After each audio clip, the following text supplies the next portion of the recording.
Recording because everyone's here now, yeah? All right. So guys, thank you so much for taking some time out of the water and allowing me to turn up and have a chat to you guys. Today I'm going to be talking to you guys about effective dryland warm-ups. Now, do any of you guys do a structured warm-up or anything like that before you get in the water? Yeah? Awesome. What does it look like? Yeah. Yeah. We do some A-frames, shoulder raises. Awesome. So you're working pretty well to get your shoulders ready, working well to get stuff going, okay?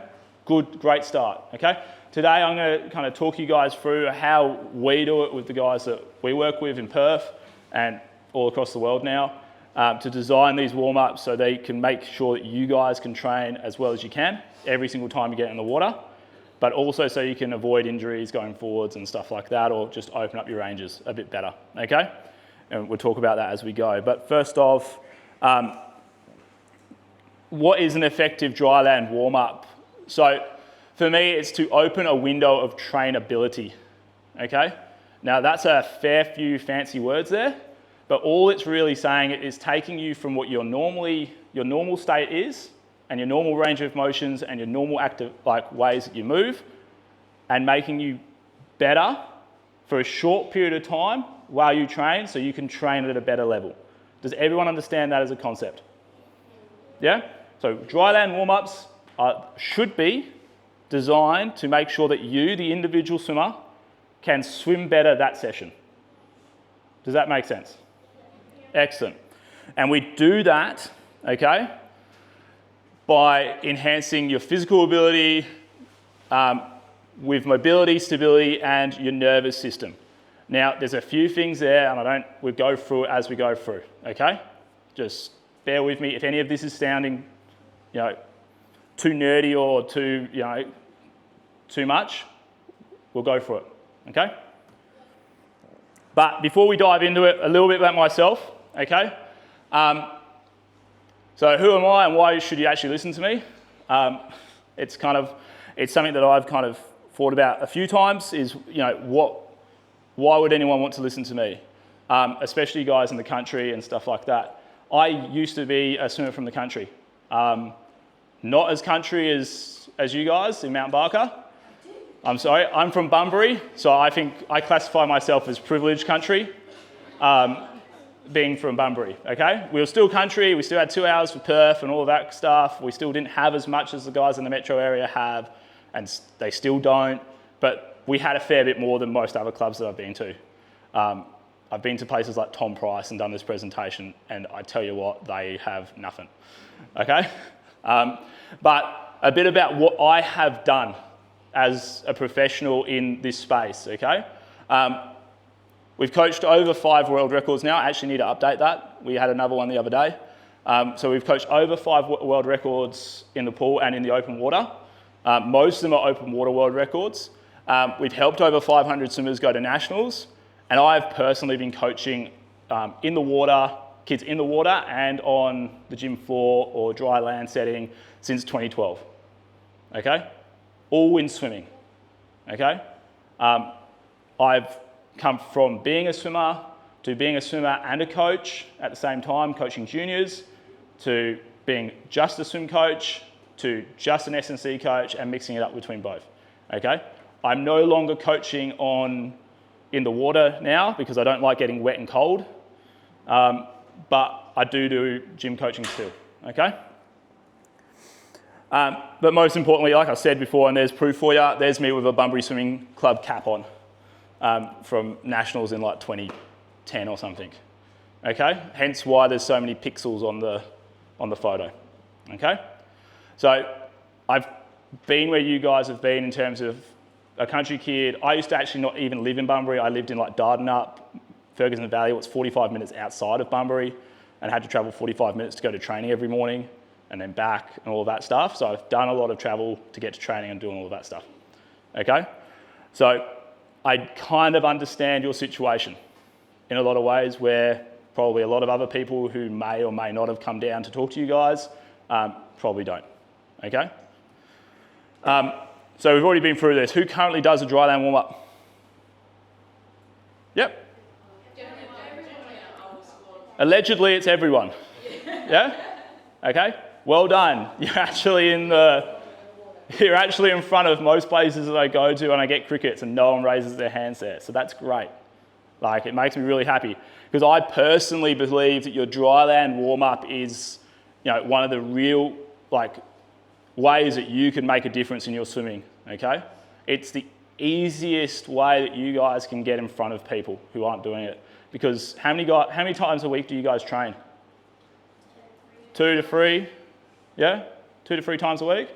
So if you do 15 minutes of dryland before you get in the water every time you do it, okay? Or 10, let's go with 10. If you train 3 times a week, you've done 30 minutes of gym. Or you've done 45 minutes of gym. Does that make sense to you guys? Okay? So even though you may or may not have access to a gym, or you don't have time to go to the gym, or all these other things that may be coming up for you, or if you can be at training and you can get there 15 minutes beforehand and do a session, 15 minutes of dryland, of purposeful dryland, that's going to not only get you better for the session, but it's going to work on some common weakness areas to make you stronger and more resilient. You're going to be jumping in front of people as you go and feeling a lot better in the water. Okay? Who wants to swim fast here? Good. It's good to see a swimming club with a lot of people that like swimming fast, right? Okay? And it's good to see a swimming club with a lot of people that are actively going to raise their hand when I ask that question. Because most of the time they don't, okay? It's very positive to see, okay? All right? So, question to you guys. You guys have been very interactive so far, and that's been great, so let's keep that up. How does it make you feel in the water when you do how do you guys think it should make you feel when you do a warm-up in the water? It's you can put your hand up if you like, you can yell it out if you like. Yes? I can grip the water better and get a better reach and freestyle and butterfly. Better feel for the water. Amazing. Next. I'm waiting for 10. So, if we don't get 10, it becomes a very quick presentation. Yo. You become faster? Do you feel faster? Feel faster. Wicked. Was that a hand or an ear scratch? Excellent. We've had that one. Nah, I'm going to start being cruel. Next. Parents, anything? Any ideas? Yes, little one up the back. Stretching. Yeah. It's got more movement. Feel like you've got more range of motion, yeah? Anything else? Not stiff. Less fatigued? You're more awake? Yes? Who raised their hand down here? One of you two. Yes. Which one? Yeah, feel a little bit less stiff. Ready to go. One of the key ones is in the name of a warm-up. You feel warmer? Yep, good. You may feel warmer. Congratulations. I think we're at 6. Let's go for 4 more. Motivation. You're more motivated. Good. That's a really good one. Next. We're looking for 3 more. If I lose count and we start just coming up with random numbers. Generally, I'll be out of breath if I do it. Yep. Your heart rate has raised. You are warming up. Your heart rate's higher. You are more activated, ready to go for your swim. 2 more, I think. Muscles and water and X. Yep. Muscles feel better. Yep. Mentally ready. 100%. Now, these are the answers that ChatGPT gave me based on Mount Barker Swimming Club, okay? So I put into the AI, I'm going to do a presentation. I do this every time I go to a presentation, and they're generally the same, but one time it changed, and I was a bit flabbergasted by that one. And I went, I'm going to Mount Barker Swimming Club to present on Dryland Warm-Up today. What would 10 things that you think that club and that population would say? So here you go. This is what the AI thinks of you, okay? Oh no, I made sure, because I put into Google Maps Mount Barker and I thought I was going to SA, and I was like, what the hell's going on here? So yeah, no, the WA one. It didn't work. Why did it not work? Oh, here you go. Why do you think it's important? Increase body temperature, activate muscles, injury management, helps you stretch, makes you stronger. Did we have make you stronger? Yep. Did we? Yes. Well, everyone said yes, and I can't remember it, so it must have happened. Gets your body ready to swim, gets your blood pumping, makes you swim faster. Gets your brain in the zone. We had motivation. We had both of those. Very key ones around doing this properly. Helps you be a pro is another one that we've had. Well, like if you think about it, if you're thinking about the elite level of swimmers, they're all doing it. Okay? There's a reason why they're doing it, and we're trying to tell you that now. But just because pro people were doing it doesn't mean it can't apply to you guys. Okay? So this is the main thing, and this is what we talked about earlier. Okay? So we are looking to create a window of trainability by temporarily improving your mobility, stability, and nervous system so we can perform in the water. Okay? That's it's a very long sentence, but that is a sentence that kind of describes a dryland warm-up and what its purpose is. Okay? We've got 3 aspects there that we need to really think about. Okay? We've got your mobility. Okay? What do you guys think mobility is? Yeah, just your range of motion. How much, can you get your arm above your head and put it over here? Can you, get your leg out like that? Can you get your toe out like that? Do you have range of motion in your hips? Can you rotate effectively? All of those things. Okay? Stability. What would you think stability means? Yep. How stable your joints can be. So if you go to pull your arm like this, does your shoulder stay in the right position, or does it flop forwards and your elbow drop and you move out of position? Was that you? That one? Is that your pull through? Oh, good. No. So mobility. Okay, this is what mobility is like. Okay, so how much range of motion you have is essential so you can have good technique in the water, decrease your risk of injury, and get into the correct positions in the water. Okay? Who wants to have a stab in the dark about how does mobility make your technique better? It's going to be the same 2 people every time, isn't it? Yep, you're up. Get a longer reach to fall water. Yeah, everyone stand up. Everybody have a stand up, okay? Now, what I'd like you to do is stick your arm above your head, okay? What's your name? Kieran, come here. Come here, my shouldered friend. So, Kieran, put your arm above your head again. All right, stand to the side. Does that look like this? No, he's about here, isn't he? Okay? Now, if Kieran was swimming, okay, and he wanted to get in a good position up the top of the stroke to be able to grab the water and pull through, yeah? And his hand is already forwards, do you think he can get into a good catch position in the water? Oh, well, this is hopefully what we can improve on. Does that make sense? So if you can't get your arm above your head, how are you going to get your arm above your head, catch, and pull? Does that make sense to you guys? Everyone can sit down again. Thank you, Kieran. Does that make sense to all of you guys? Yeah? Easiest way I've ever been able to explain it is by getting you up and actually seeing that, okay? And there's normally always one person in the room that can't do it, okay? Was today, yeah. You were just when you did it, was went out like that, or, that was a perfect example, okay? So if you can't just go straight up above your head like this and get that arm over your head, you need that much range of motion so you can get on it and pull through, okay? And that's in every single one of your strokes. You need to have that. Breaststroke, butterfly, backstroke, freestyle. Breaststroke, you need to be in this position so you can get your out sweep before you pull through and grip. Butterfly, you need to be out here so you can grab on.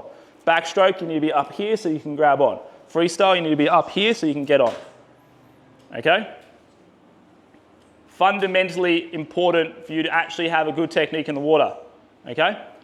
What do you think happens if you can't get that range of motion? You go slower. What else? You'll find it harder to swim.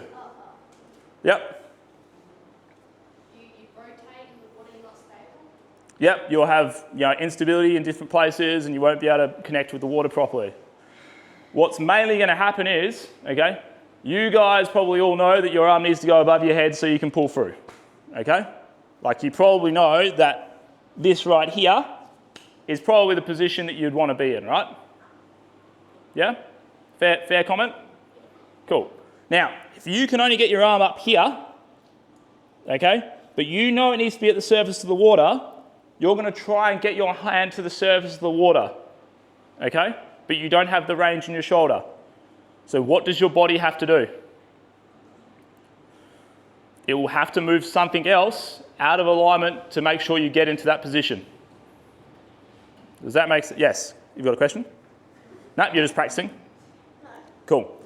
Stretching. So what can normally happen is you'll be up here, your hand will be there, or you'll do that with your lower back. So see how that naturally gets your hand up to the surface of the water. Okay? Or you'll drop your shoulder down so you can get your hand up and your hand will twist out. Okay? So you won't be able to get there, but you know you should be there. So your body's going to create some way to do it for you, and you create a compensation. Okay? These can lead to all these nasty things that come with injuries. Okay? Because now you have your body not acting in the way that's in the best technique for a high repetition of time, building stiffness and soreness. Does that make sense?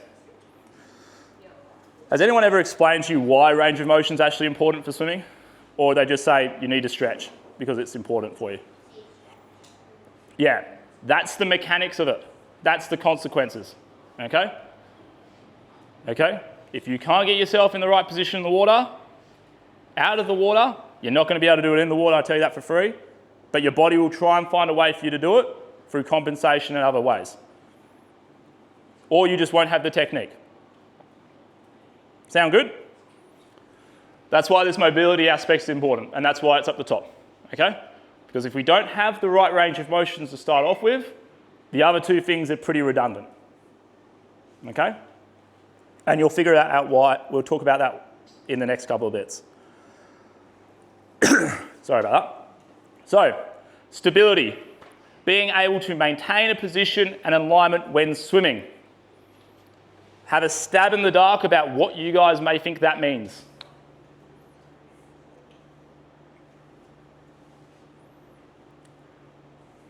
No stabs.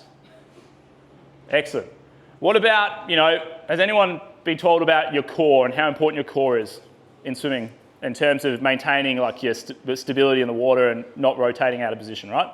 Let's start there and move our way out, okay?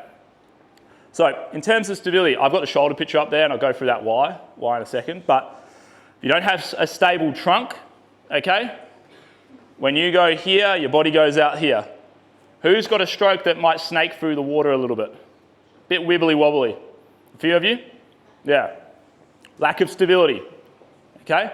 You go to pull here and your body goes out like that and you pull through, and then you pull this one and it goes back the other way. And you may slop and slurm and you haven't got your body in alignment the whole way. That is one example of stability. We'll start there. Now, we've got this picture of the shoulder here, okay, for the next bit. This range of motion above your head thing that we talked about just before, yeah? If you can get it above your head, great. But if you can't hold that position and be nice and tight through your shoulder as you go to pull through, you're going to drop forwards like that, okay? Or it's going to drop your elbows down and you won't be able to maintain that strong catch position, okay? And what do you think might happen from that? Injury? Potentially, you could. There's a lot of factors to an injury, but it probably won't help your chances. Anything else? You guys like swimming fast, right? You told me that before. You're probably going to swim slower because you're not actually catching any water and you're not using this really big muscle in your back because you're down here now. Shoulder comes forward, your back muscles can't work, okay? That's how the body works. If we can get our arm up like this and pull your shoulder down and then grip and be able to pull, we will then grab better connection with the water, we'll have better alignment all the way through the body position, and we'll have much better and cleaner strokes. Again, we are creating better technique. Sound good? Good. Nervous system. Who has an idea about what the nervous system might be? Yeah. It's the nerves that run through your body that respond to your brain. That's a very good answer. Yeah, that's pretty much it. So it's all the wiring, there's the connection from your brain to your limbs to make sure that you do what you need to do, okay? Why do you think you're having a nervous system that is awake and active and working at a high functioning level is good for you before you get in the water? Muscle memory? Yeah, I hate muscle memory, but yeah, kind of. I hate that word. But yes, correct, maybe. What do you think muscle memory? Like, if we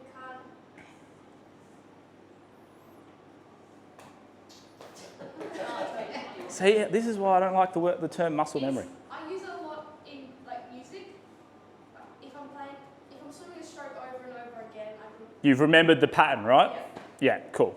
Yeah, that makes sense. Yeah. Yeah, habit, learnt, goes from there. I will have a quick sidebar on why I hate the word muscle memory. Your muscles don't actually have any way of storing memory at all, so it's really a lie. It's your brain. Your brain does all your memory things, and then it's just an impulse that goes to your muscles. That's why I hate the word muscle memory. Just does my head in. I'm a bit finicky like that sometimes. Okay? Why else?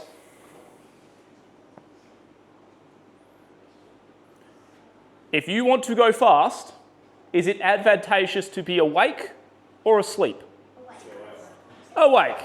Yeah. You want to be fired up, you want to be ready to go, right? A good dryland warm-up should get you there. It should wake you up, should perk you up, you should feel very energetic and ready to go. You shouldn't be walking up to the back of the cage, grabbing your stuff out, loping over, dropping it down, fiddling with your goggles for a tiny bit, then flopping in the water and taking half the session to get going. Does that sound familiar to anybody? Got a lot of embarrassed faces around here. Does that sound familiar? That would be an indication of you not being ready to train, okay? Your dryland warm-up should make you what? Able to train at a higher level each time you get in. So you moping around like this after you've done your temporary arm swings and stuff like that was all great because you've done your mobility and your stability aspects, is great. But if you're still floating around like dragging your feet and you're not ready to go, your coach then has to spend half the session getting you ready to go. Okay? Do you guys have a lot of time to train? Yes. I mean, that's a relative question, right, I guess? Okay? So the majority of you guys are doing 2 to 3 sessions a week, right? Yeah. Okay. Average age of the room, how old are you? Either one of you. It was kind of putting in the middle. 13, 14, you're one of the older ones. Who's oldest? 16's oldest. What about you guys down here? How old are you? 9. So when you're a teenager, okay, most other programs will probably be up to like that 5, 6 mark. So you got 3 hours. Is it an hour long session or an hour and a half? Hour. Hour and a bit? Yeah. So just to point out the obvious, you have way less time in the water than some other programs do. Do you think you have time to wake up before you get in the water? No. You should probably just maximize the minutes you got and get in. Because you've all told me before that you guys all want to swim fast and you like swimming fast, right? Okay, maximize the minutes you have in the water so you can actually swim fast. Our senior group definitely has time to do dry land. Oh, there we go. All right, let's put this together now because I've got 10 minutes and then half an hour, so I've got 40 minutes if you can add. Mobilize, stabilize, engage. That's what we are looking at through these warm-ups, okay? So we're going to do specific and non-specific stretches and movements to mobilize us, okay? I like these to be nice big movements. I like to use multiple joints. I like to make it as fluid as possible. Why do you think that is? To get as many points in your body working at the same time with minimum use of time. Yes. Yes. Do you want to do my job? I need coaches like you. Yes. Also, it helps warm you up more. And the name of the game is warm up, right? Okay? That's why it was called a warm up. The next bit is stabilize with specific and non-specific holds. Okay? That is so your body starts going, that memory thing goes, okay, I need to hold this position. That feels like my shoulder is in. I now have a better connection for that when I'm in the water because I guarantee you guys won't be able to feel as much in the water with everything else going on around you while your heart rates are up and you're trying to work as hard than you would when you're on land in a very controlled environment. So we're trying to really get some connection and feel in key areas. Okay? And the last one is specific activation exercises and non-specific games. Yes, games. I saw a bunch of eyes then. I like games before you get in the water. You know why? Because you sound all like competitive people. And I know that because everyone went, I want to swim fast as soon as I turned up today. Okay? So play games. Get competitive just beforehand. Okay? You're probably not going to wear yourself out if you're doing 5 minutes of games just beforehand. You probably just got a lot of coordination in, and it can be any game. It can be Foursquare. It could be, whatever. Okay? Sorry, coaches, if you've banned Foursquare or something like that before. But it's a way that you can really get yourself active and working and get your hand coordination going and really get awake. Get those brains working. Okay? Other things you can do is just reaction games where you throw like a bouncy ball on the floor, it's got a load of knobs on it, and it goes in different directions. Stuff like that, yeah? Big group games, the more people involved, the better. Okay? Does that all make sense for you? Any questions on any of that so far before we start going through what this looks like? How much time should they put to that? 15 minutes, 10 to 15 minutes.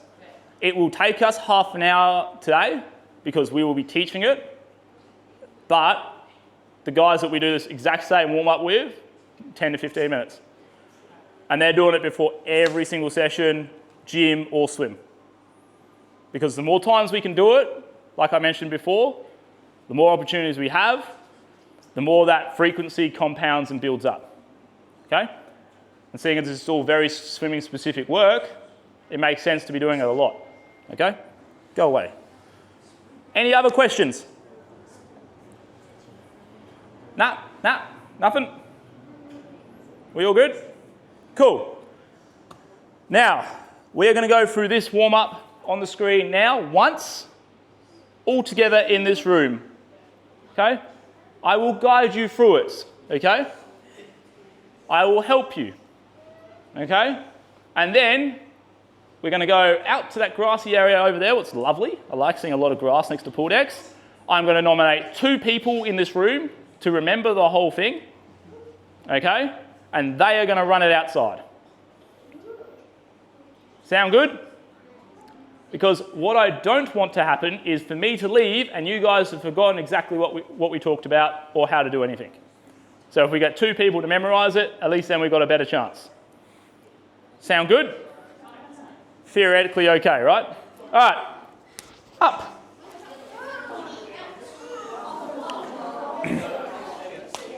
All right.